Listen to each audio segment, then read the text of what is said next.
warahmatullahi wabarakatuh.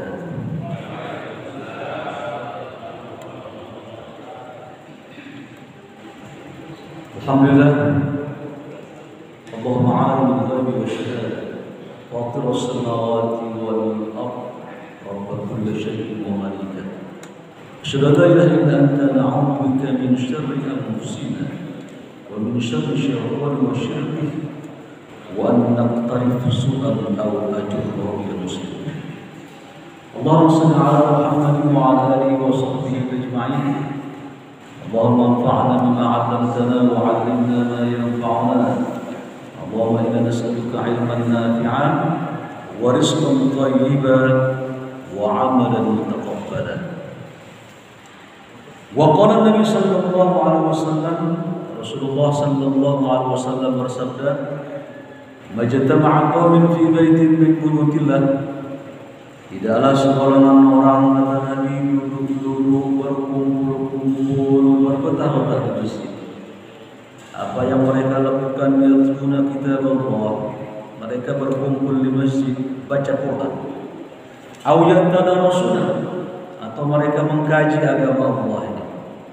Kecuali orang yang duduk itu, kata Nabi, Allah beri 4 fadilah keistimewaan. Pertama, nazalat alaihimus sakinah, Allah turunkan kepada mereka ketenangan. Wa khasyiyatuhur rahmah, Allah turunkan rahmatnya. Allah selimuti mereka dengan kasih sayang Allah Subhanahu wa ta'ala. Wa haffathumul malaikah, malaikat duduk juga mengelilingi mereka sembari mendoakan mereka. Wa dzakaruhumullahu fi man 'indah. Yang keempat keistimewaannya, Allah menyebut-nyebut nama mereka, memanggil, menyapa mereka, dan membanggakan mereka di depan para malaikatnya. Hadis sahih Muslim. Semoga apa yang Nabi katakan itu termasuk jugalah kita yang duduk di pagi subuh ini. Amin ya Allah ya mujibas sa'i. Baik jemaah, alhamdulillah kita puji Allah, salawat atas Nabi Muhammad. Semoga Allah memberkahi usia kita. Yang belum sempat baca doa bangun tidur, kita baca bareng-bareng.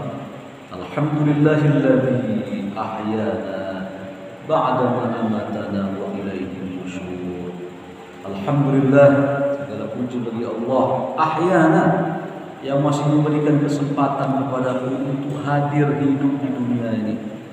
Ba'da ma amatana, sesudah Allah mematikan dengan cara menidurkan, wa ilaihi nusyur, dan kepada Allah kita akan kembali. Semoga Allah memberkahi usia kita. Amin ya Allah ya mujibas sa'i. Surat sekarang tafsirnya Al-Alaq, surat Al-Alaq ayat 15-16. Kita baca bareng dulu 2 ayat pendek aja. A'udzu billahi minasy syaithanir rajim. Ayat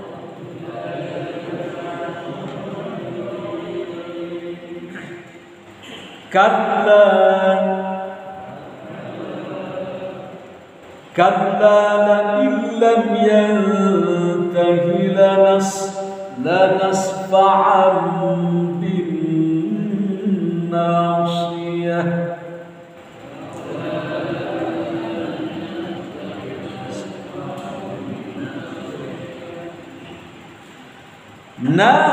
Nasiyatin kadhibatin khafi'ah.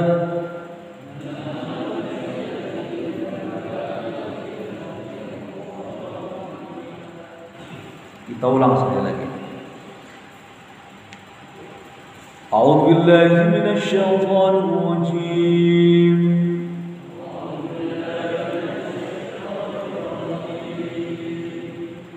Kalla la illam yantahi lanasfa'an bin nasiyah.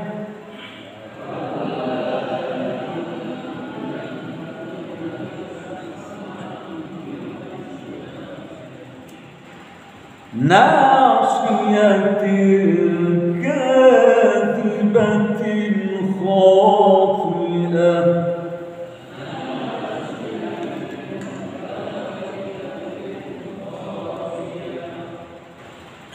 Baik.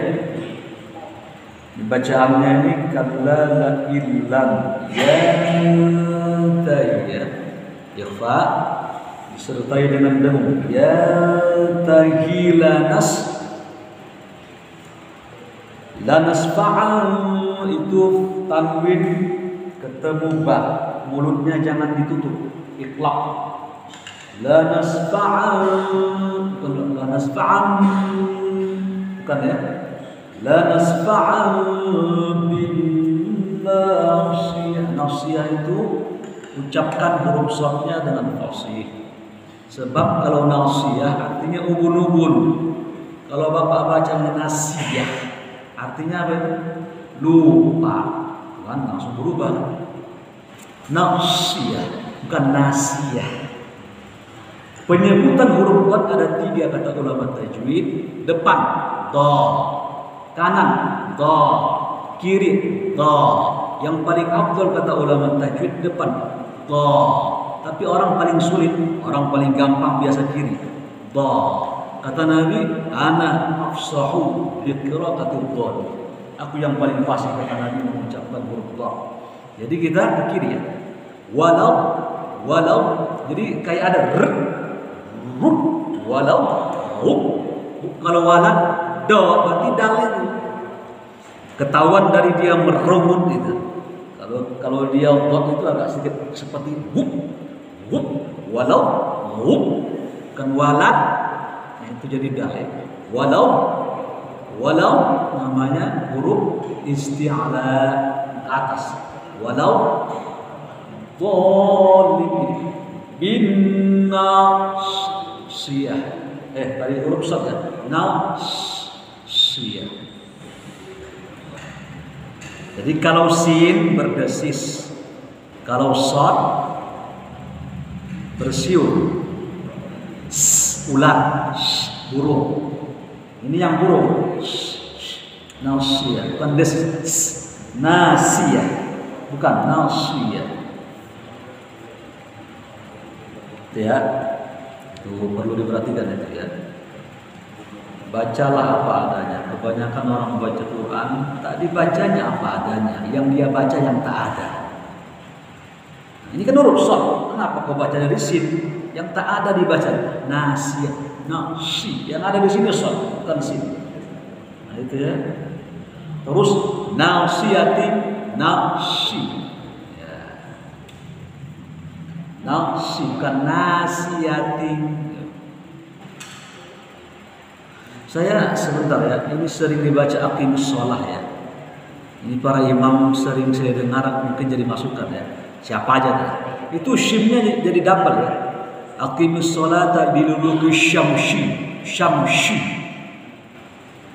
Itu sinnya satu. Sin ujung itu sin, jangan dua-duanya jadi shim. Syamsi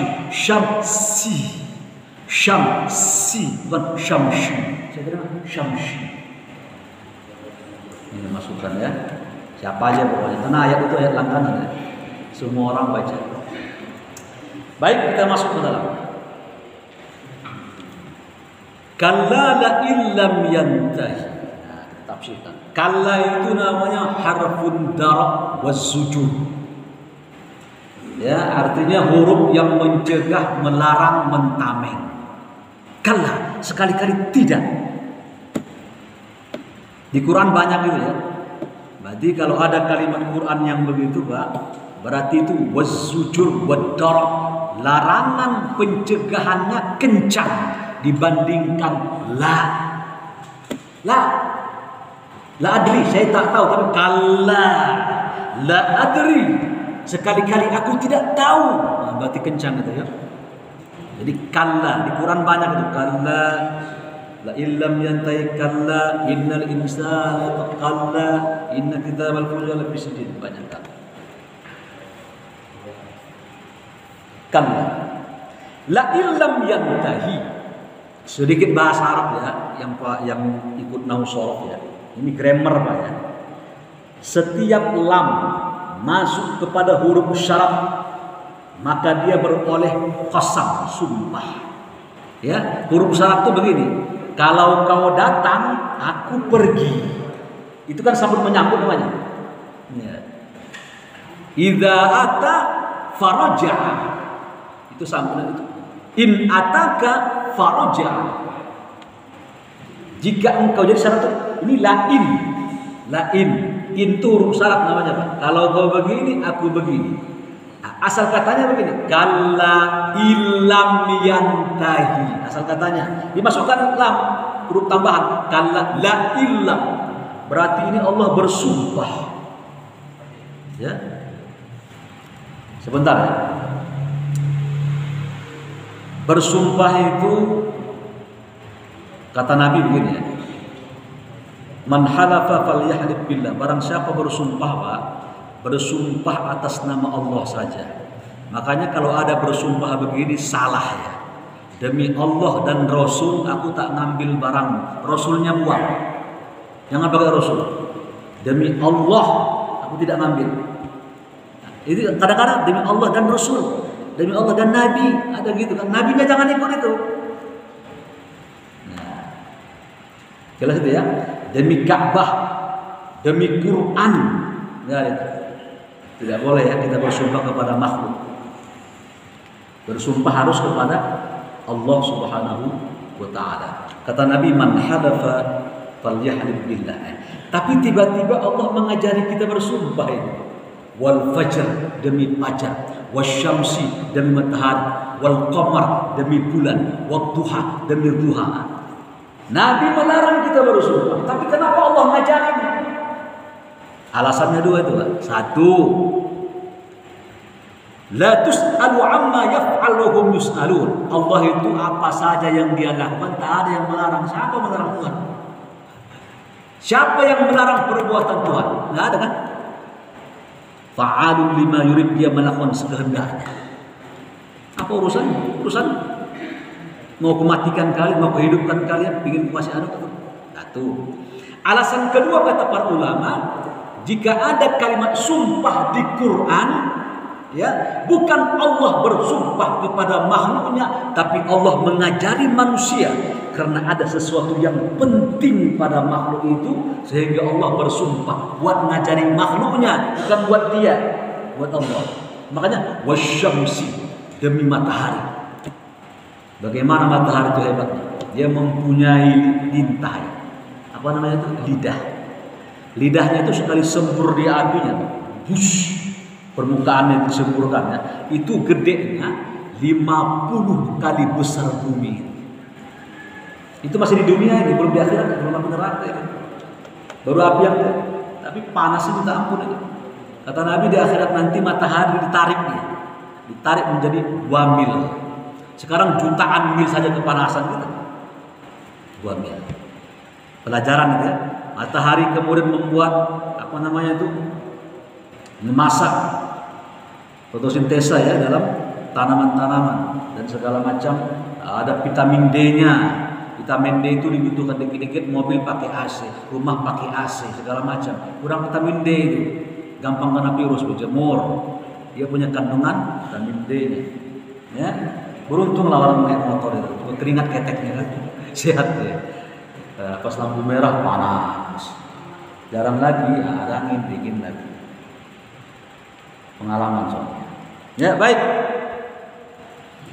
sudah la illam yantahi. Jadi kalau ada syarat, ada jawabnya bagaimana? Jawabnya lam juga, la nasfa'am bin nausiyah. Saya berhenti ya untuk bahasa ini.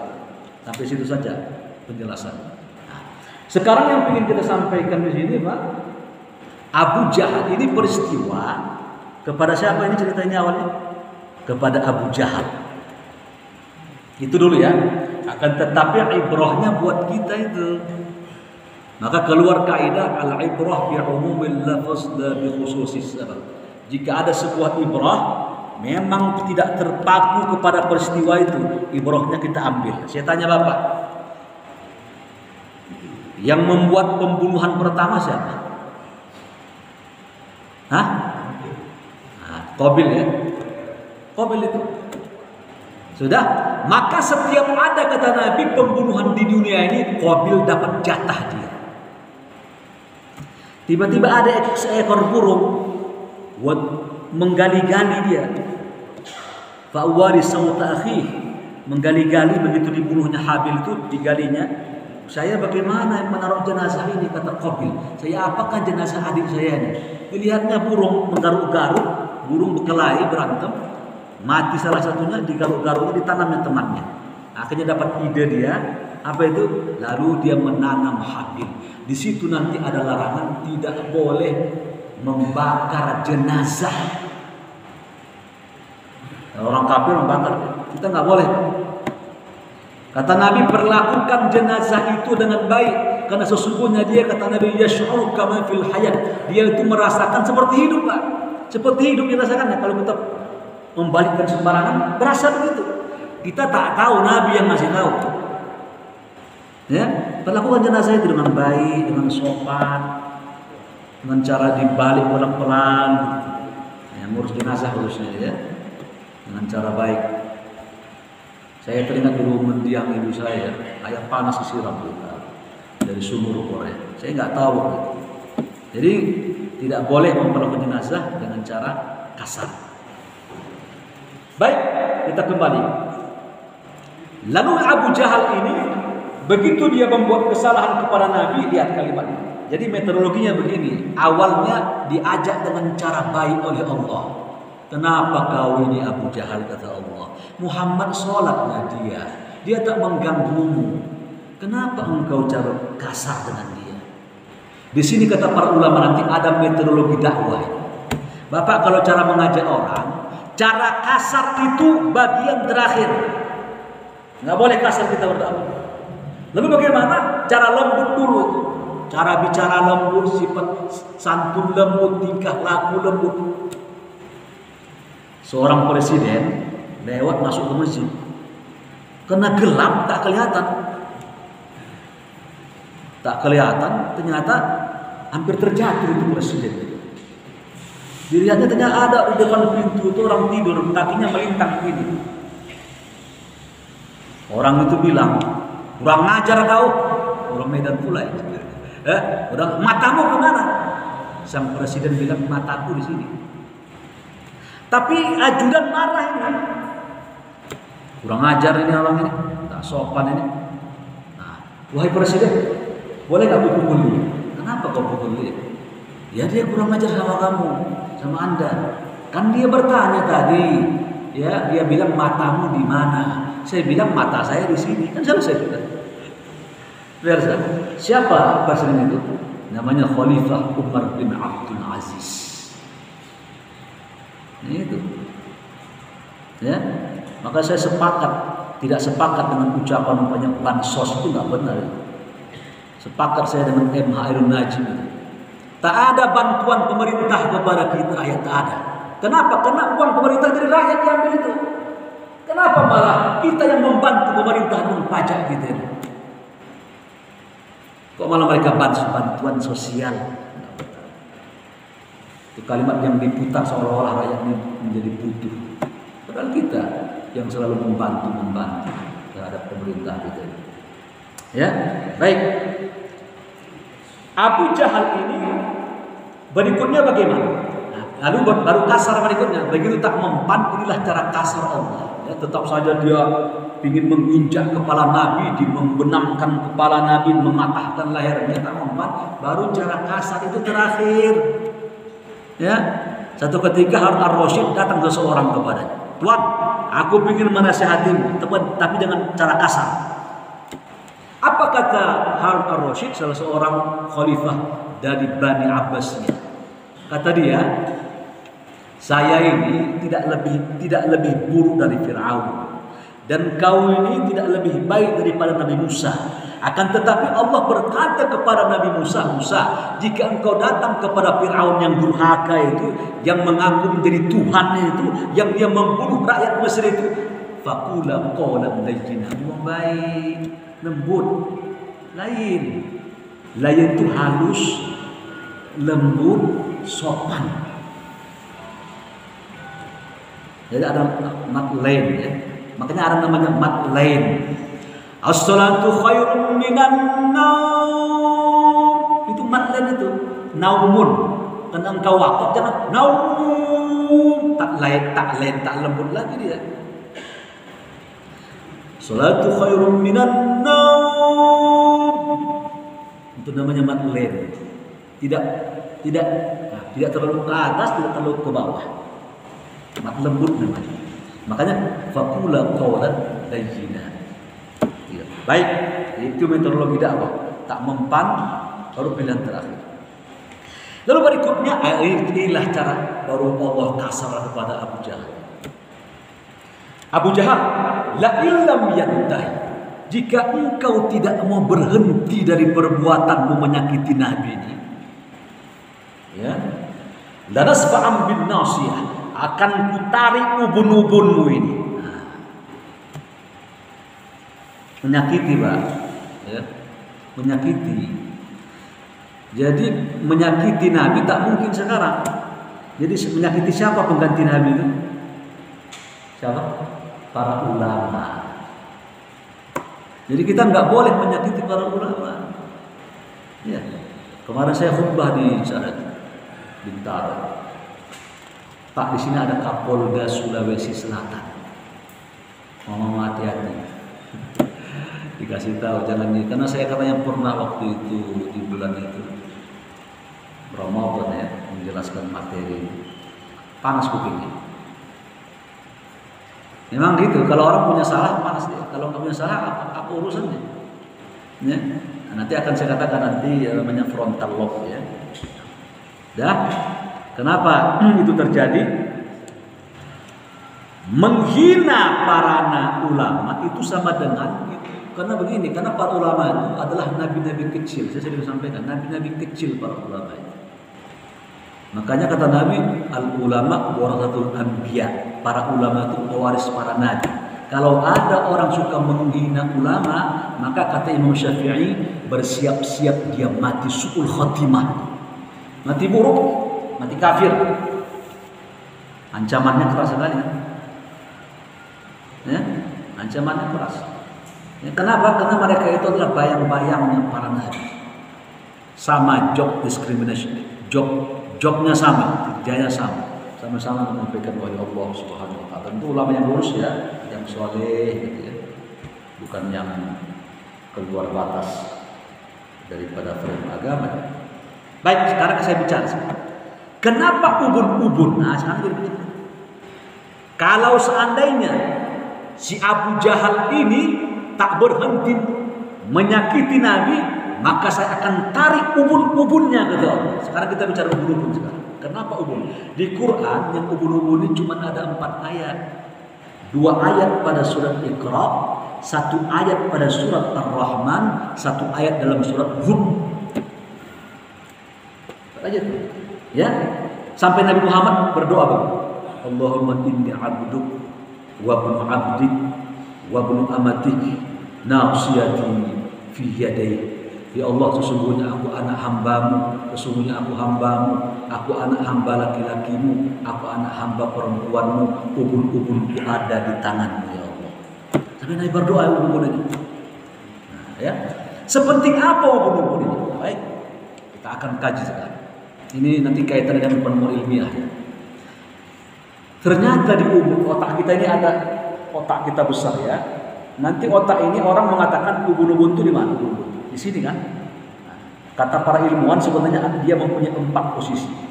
Tapi yang menentukan itu di depan. Makanya anak kecil itu agak lembek itu kalau di sini itu. Depannya itu baru lahir. Nanti mengeras dia sesuai dengan setelah beberapa hari. Tadi kan sekarang Allah sehingga Profesor Kate Elmore dia heran tidak ada penjelasan para ilmuwan kecuali setelah turun Quran ini dia temukan penemuan tentang ubun-ubun ini. Di Injil tak ada, kitab Zabur sebelumnya tidak ada, di Suhuf tidak ada, ditemukan di Quran ini. Apa pentingnya ubun-ubun ini? Makanya Quran ini bukan perkataan Nabi, ini dari Allah dia. Waktu itu para orang Arab tidak mengetahui apa teknologi yang terjadi di balik Quran ini. Mereka cuma baca saja, memahami seadanya. Ya, seperti begini kata larangan Nabi ya. Kalian kata Nabi kalau makan pakai tanganmu, ya pakai tangan dan dijilat, habiskan semuanya kata Nabi. Nah, sudah. Karena kata Nabi menjelaskan jangan kalian makan minum di bejana emas dan perak. Sudah, Ibnu Hajar para ulama mengatakan nggak boleh karena menyakiti orang miskin tuh orang miskin. Kasih bapak itu ya kaya banget, minumnya aja pakai cangkir emas, giginya emas, namanya juga Pak Mastono, emasnya kuadrat ya. Jadi udah itu menyakiti. Tapi para ilmuwan mengamati orang kalau dia makan pakai sendok bejana begitu, itu lembek pencernaannya, lembek. Nggak bagus. Makanya saya pernah sampaikan, para ilmuwan mengatakan kalau bapak makan pakai tangan 1 jam hancur makanan karena terjadi pembusukan di sini. Tapi kalau pakai sendok 6 jam baru hancur. Usus orang yang pakai tangan udah istirahat, usus kita masih menggulung terus. Bagaimana makan bakso Pak? Cuanki, bagaimana nih cara makannya? Aku ke sendok. Kalau versi Nabi ya tunggu dingin, tidak boleh meniup makanan. Kata Nabi, wala nafkh fi suhun.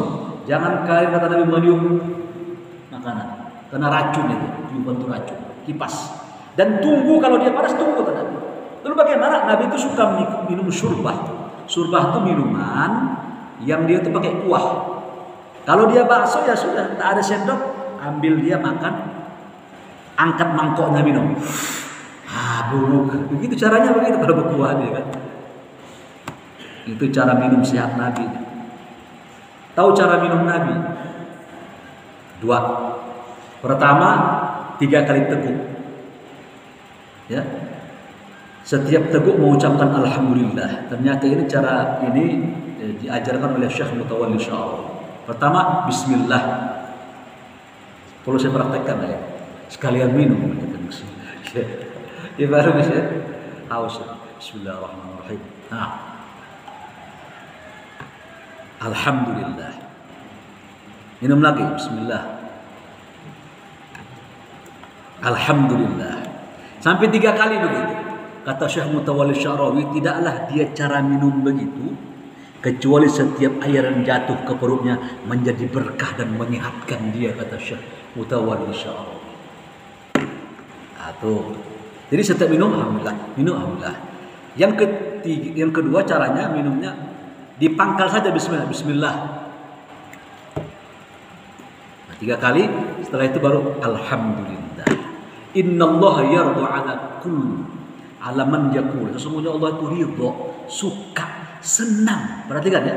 Innallaha yardu. Sesungguhnya Allah itu suka melihat senang, ridho Tuhan itu.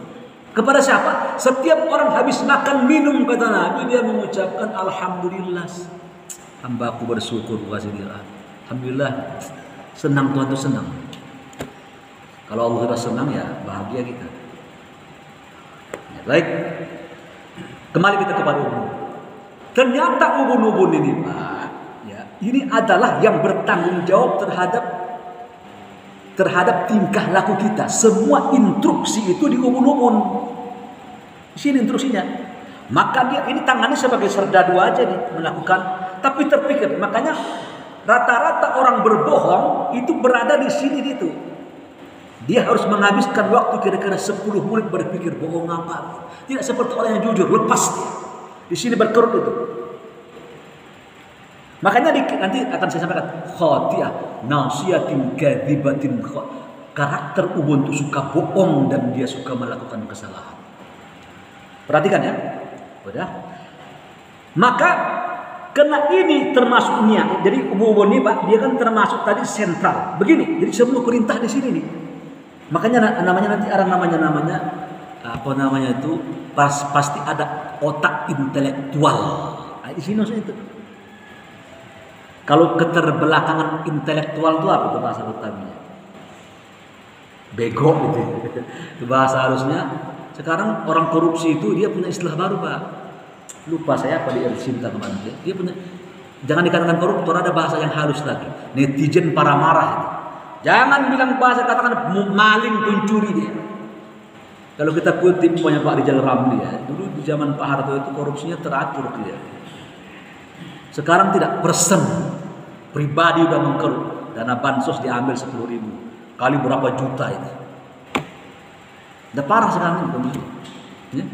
Kalau dulu zamannya Pak Soeharto itu saya ingat itu 98 terjadi demo, dilihatnya mahasiswa naik ke gedung MPR, pulang nih, ditinggalkannya apa itu?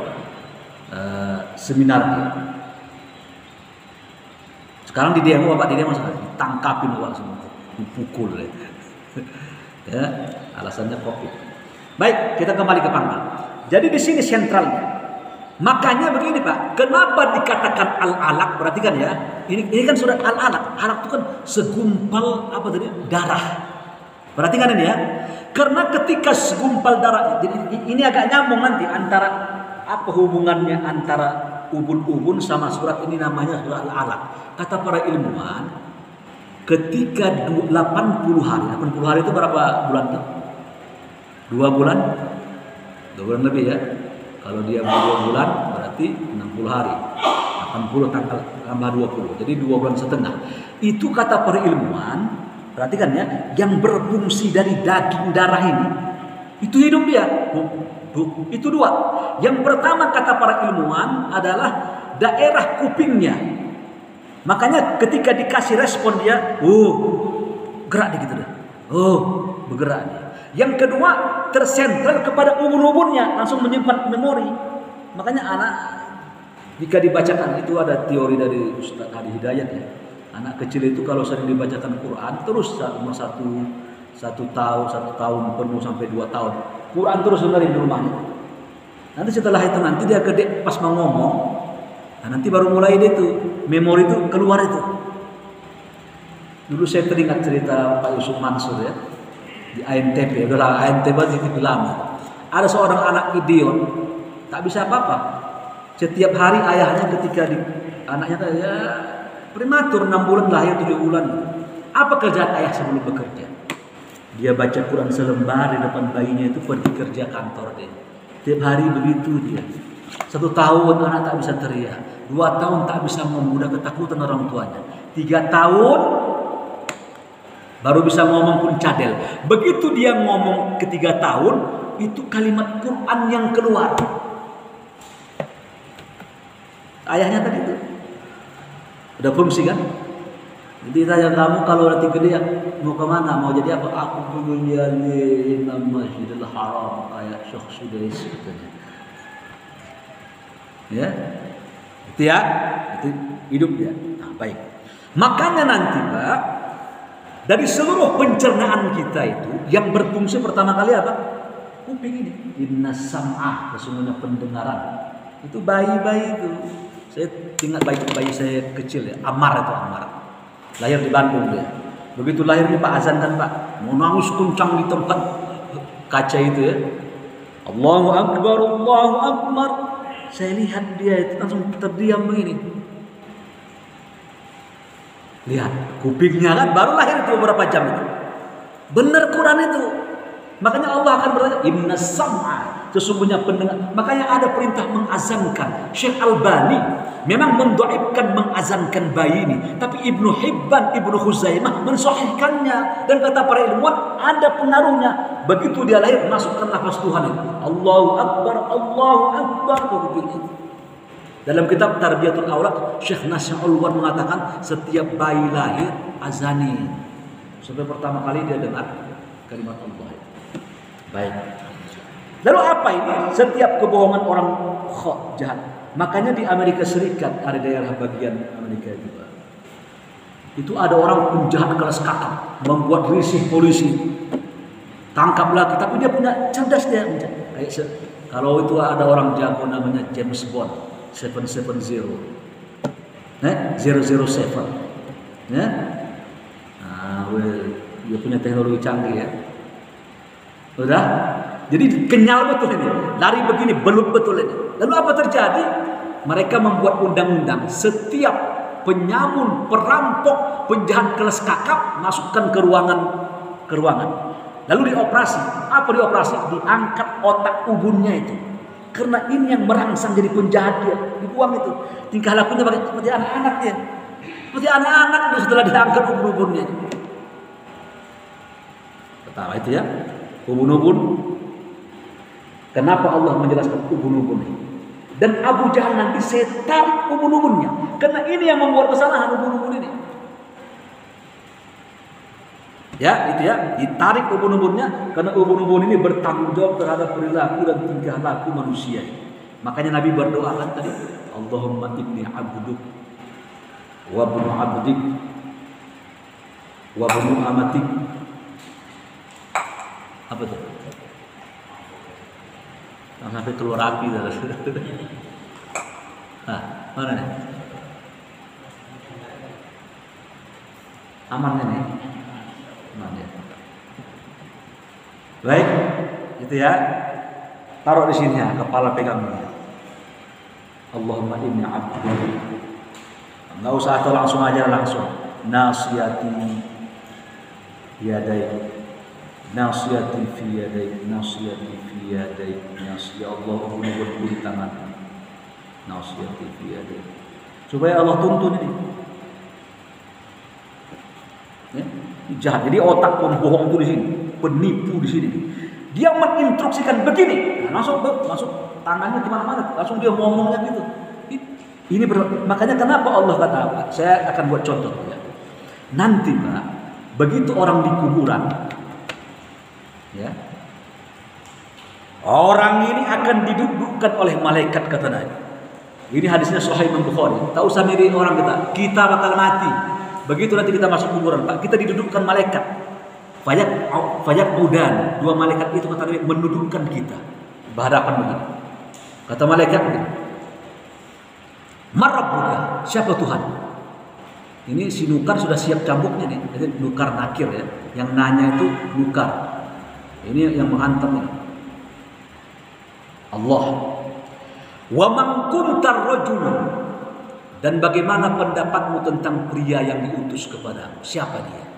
Bayangkan Bang. Bayangkan ini ya. Tak ada nama pria yang disebutkan untuk soal jawab kuburan kecuali nama Nabi Muhammad itu yang disebut. Nggak ada nabi lain. Makanya jangan yang kace-kace itu, kacau itu. Namanya Muhammad kacau itu. Bagaimana dia menjelekkan Nabi Muhammad itu? Kata dia diganggu jin lahal. Itu soal kubur nanti setelah Allah ditanya nanti siapa pria diutus kepadamu, kata malaikat munkar itu. Seorang mukmin akan berkata, asyhadu, aku bersaksi annahu abdullah wa rasuluh. Sesungguhnya dia adalah hamba Allah dan rasulnya. Setelah itu apa tadi? Kata malaikat itu. Lalu dibukakanlah gambaran ke sebelah kiri itu. Sebuah bangku yang ada api di tengah sekitar. Api neraka maksudnya. Kata malaikat, seharusnya kau di situ tempatmu, kata malaikat. Tapi karena engkau beriman kepada Allah, lihat kanan. Allah ganti ke sebelah sana itu. Lalu taman dilihatnya kursinya itu di taman di surga.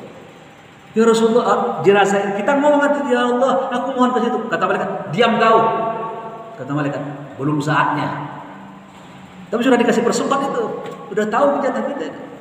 Ini hadis Imam Bukhari, ini bahan kita hadapi ya, ini bukan dongeng ini. Makanya di situ nanti pentingnya lurus akidah, lurus akidah.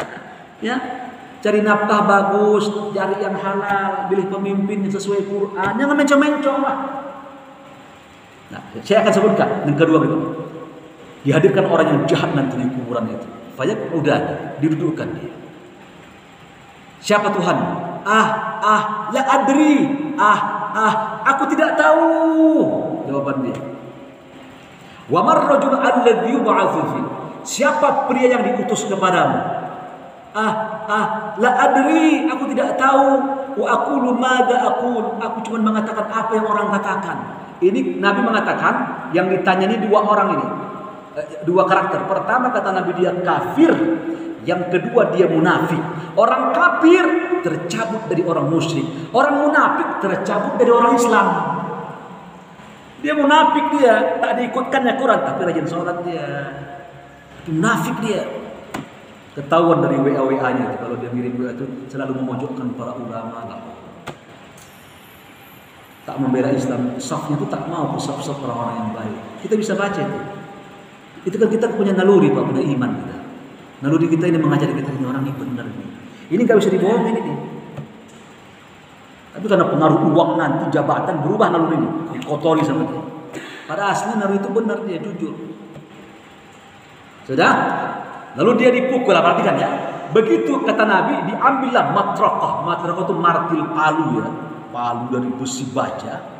Dipukul kata Nabi baina ainek, di antara dua matanya. Perhatikan ini. Ini ada kaitannya dengan nasihat. Sini, sini. Di sini berarti.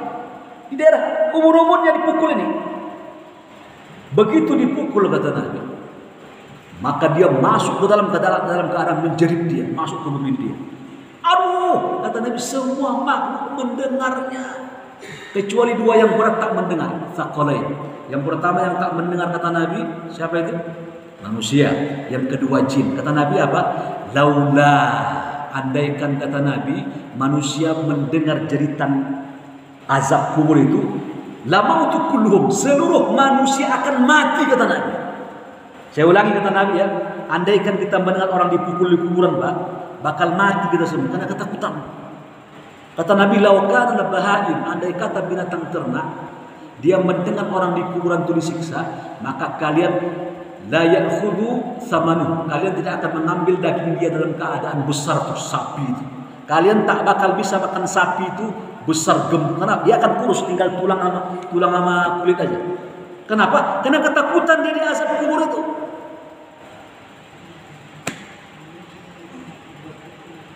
Itulah, hati-hati.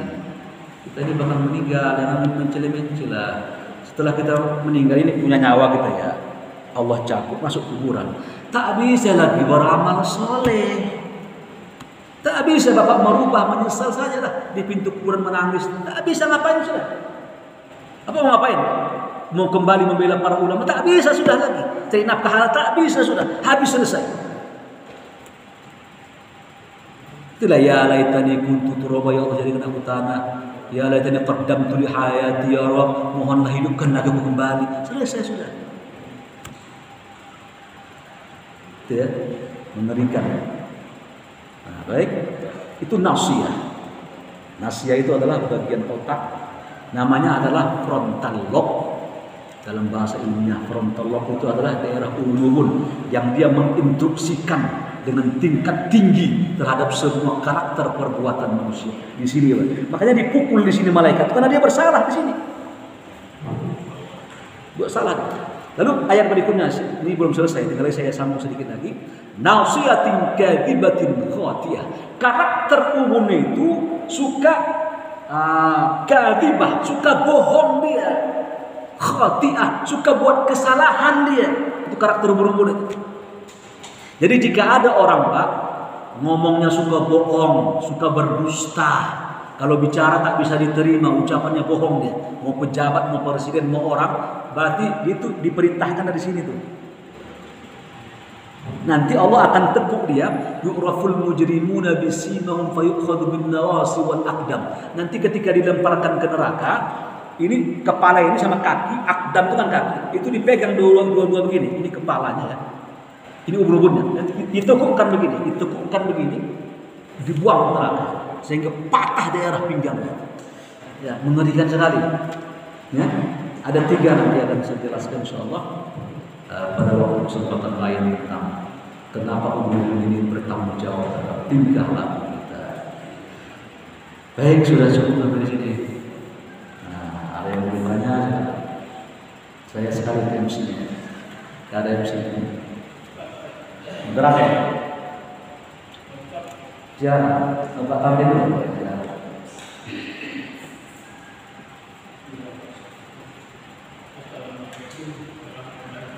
Waalaikumsalam.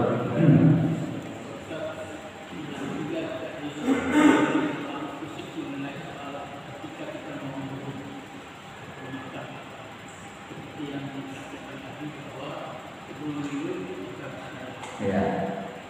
Yang ketiga, dalam hidup kita saya ingin bertanya, saya ingin bertanya kepada cara ulang beliau itu selalu menjaga kesetiaan. Dia dengan salah satunya menjaga kesetiaan. Bolehkah kita menghormati diri kita betul Berwudu. Ya, supaya yang pertimbangannya ketika dikatakan bahwa supaya di kepala kita ukur sedikit kita mulai supaya menjadi baik, jadi menjaga. Ya. Boleh nggak? Sebelum makan berwudu. Baik, saya akan jelaskan Pak beberapa hal yang dianjurkan berwudu. Semua hadisnya sahih, minimal hasan. Yang pertama kata Nabi, jika engkau makan makanan yang dibakar oleh api, kata Nabi, habis itu wudu. Para ilmuwan menjelaskan kalau kita sering makanan yang dibakar sama api itu memicu kanker. Hadis sahih Imam Muslim, seingat saya, setiap makanan yang dibakar oleh api, ayam bakar, sosis bakar, sate bakar, jagung bakar, apa lagi? Bakar roti, itu dianjurkan berwudu. Tapi para ulama, tapi hadisnya umum. Sebenarnya dianjurkan berwudu, ya. Setiap makanan yang dipanaskan, minum kopi, hanya dia punya tempat. Tapi ada yang langsung dibakar dia, ada yang melalui bejana. Tapi kalau mengikuti hadis Nabi, itu setiap yang dibakar. Kalau makan buah kan tak dibakar, dingin dia buah kan. Sunnahnya supaya engkau terhindar dari kanker dan penyakit. Ya, tapi tak wajib ya. Jadi anjurannya itu Pak, berwudu itu setelah makan dari Nabi. Baik. Ada nggak anjuran sebelum makan wudu Pak? Ada. Hadis sahih berikutnya kata Nabi, ketika engkau berhubungan suami istri, jika engkau makan minum makruh hukumnya. Lalu bagaimana Nabi menyuruh berwudu terlebih dahulu sebelum makan dan minum, sebelum mandi wajib. Ya, belum mandi wajib, tapi dia ingin makan, minum kan gorengan gitu. Bagaimana caranya? Disunnahkan dia wudu baru dia makan. Nah, secara ilmiah saya belum menemukan, tapi hati-hati Pak. Setiap kita suka melanggar sunnah Nabi, biasanya nanti lambat laun tuh ada efeknya tuh. Seperti begini, Bapak kencing berdiri melulu. Itu kan urinnya tak habis kata para ilmuwan. Lama-lama jadi kanker nanti. Apa namanya? Membatu dia. Saya punya teman dia, dioperasi dia, membatu. Urinnya membatu. Kalau dia jongkok, itu ditekan sama pahanya kata Pak Ilmu, habis urinnya, tuntas kotorannya. Nanti ada anjuran berdehem ya, walaupun didhaifkan, tapi kata para ilmuwan ada manfaatnya. Bukan begini ya, itu mah gatal habis makan itu tuh gorengan. Itu pakai hempasan, cus. Ada anjuran ya. Karena riwayat dhaif, tinggal lagi secara ilmiah ditemukan itu ada manfaatnya supaya tuntas. Jadi Pak Tamrin, anjurannya makan minum sebelum makan yang saya sampaikan tadi.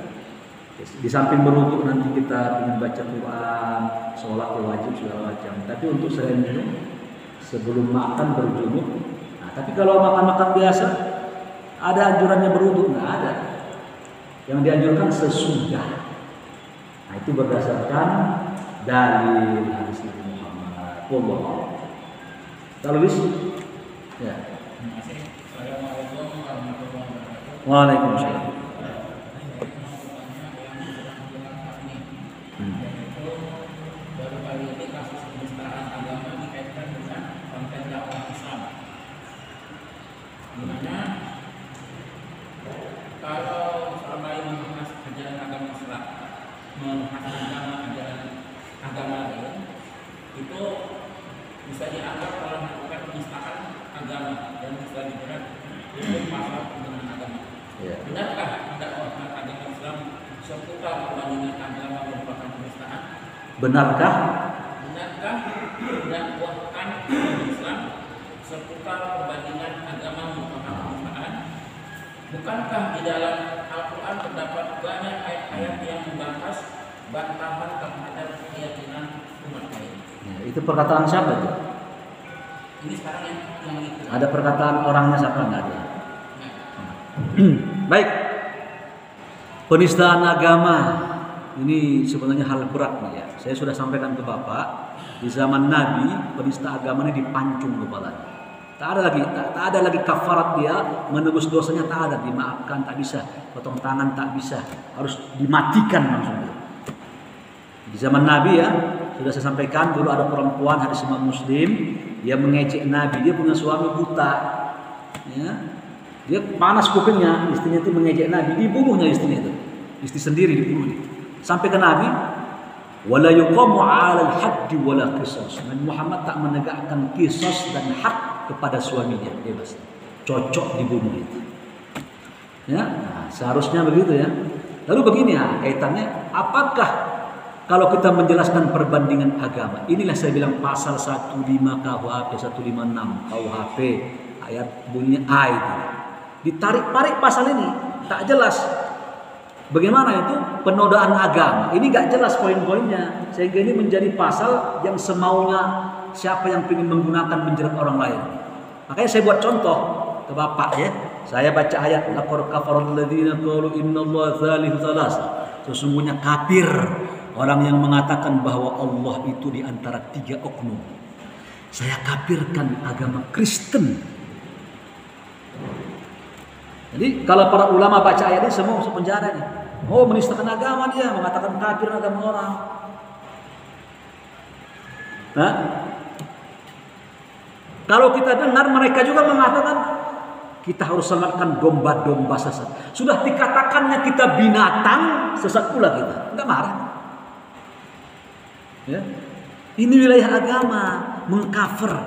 Saya sudah contohkan ke Bapak, kalau saya punya anak bandel, nak, jangan kau teman sama anak itu, ibu itu ya, anaknya bandel tuh. Nanti kau jadi maling juga.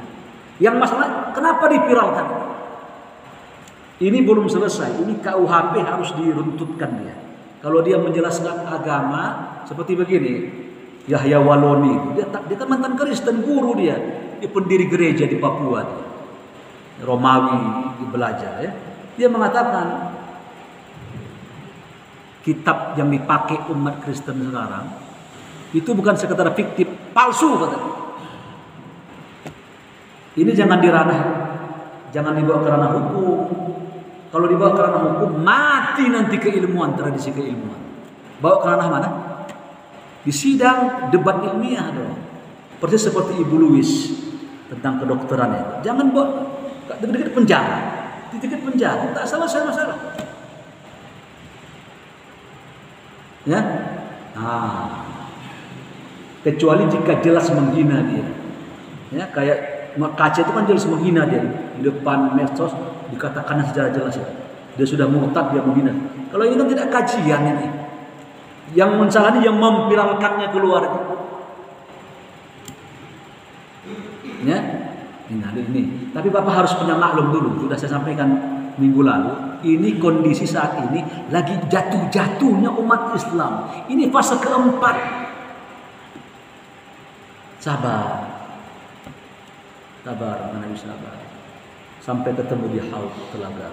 Fase-fasenya sabar. Bapak doa saja. Kekuatan doa yang bisa kita lakukan apa yang Bapak bisa lakukan. Lakukan ya. Lakukan, jangan nggak ada berjuang. Lakukan, membela dengan medsos silakan ya. Mau ngirim-ngirim campur sari boleh, tapi kirim juga ya postingan-postingan yang kelihatan membela agama Allah. Ya, caranya bagaimana terserah Bapak. Kira-kira gitu ya. Jadi ini masih kabur masalahnya. Sehingga ini digunakan orang-orang yang tak suka kepada. Jadi begini, yang anehnya begini, yang mengadukan ini Pak, bukan orang Kristen yang mengadukan, orang Islam.